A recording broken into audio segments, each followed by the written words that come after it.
Hello, my name is Tuttlewin Penry. I'm a solitary pagan witch. I'm an author and the founder of the Wolf and Howl Press. This little talk is another response to a question. Are bad spirits pure energy and can they hurt you? It's very similar to the one on demons actually, but we'll do bad spirits this time. Okay, are bad spirits pure energy? Everything is energy actually.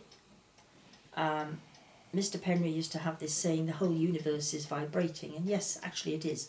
Everything's vibrating at some level, to some extent and in some way. And energy, yes, everything's energy. Bad spirits are energy, good spirits are energy, everything is energy. So the next part of the question is, can they hurt you? Well, I suppose the nearest we come to it is demonic possession. And it's a very specialised subject. I might have a crack at it on here one day. It's a little bit too in-depth to do, I think, just one video, but we'll just touch on it. I mentioned at the end of the one on demons that a lot of people become possessed, if you accept there is such a thing as possession, which is really the most likely thing that's going to happen with a bad spirit, is possession. I don't think they're going to magically lift up an axe and bash you on the head with it. It's possession is your big worry. Sometimes you just have to be in the wrong place at the wrong time, which is why I don't like the idea of going spirit hunting, ghost hunting, demon hunting or anything like that. You are putting yourself sometimes in harm's way. But that said, people sometimes latch on, the dead sometimes will latch on to the living quite innocently in a way. They will latch on to something like, for example, if someone the deceased had been a pipe smoker, they will often linger in places where there's a strong smell of tobacco. Or they might latch on to someone who is also a pipe smoker.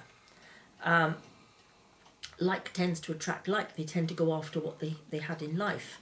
Some of them will cause a lot of trouble. Some of them just they're just there.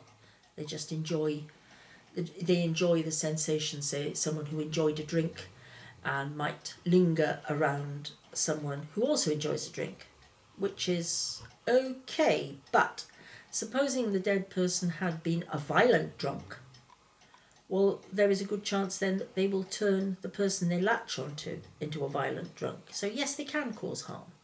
They can.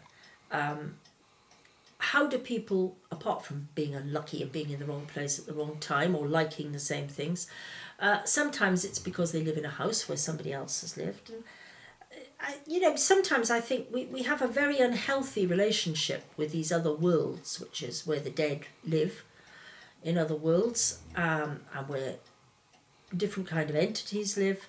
We have this idea that we have the right to all the space. Typical sort of a typical viewpoint in many respects. This is all the land, it's all ours, it's mine. There you are, go away. Really, we need to learn to coexist with these worlds. We need to accept that we are sharing our space with lots of other things. I've had a lot of experiences here in January, really odd things. We've had lots of odd knocks and coughs and creaks. And I heard somebody coughing out the garden the other day, and there was absolutely nobody there. And you hear sighing and things like that. Well, what am I supposed to do? Panic? Because I don't. I tend to think, okay, that's something somebody has crossed through, has made themselves known, or has accidentally done so. It doesn't matter, actually. It doesn't matter. There's plenty of room for all of us. As long as we don't get on each other's toes, it doesn't matter. It's one reason I'm not particularly fond of things like seances, because I think sometimes they're done out of sheer, what's the word? It's not mischief, it's more like a sort of a daft. Oh dear, what was that? I think Mabel sat on Homer's face. He didn't like it anyway.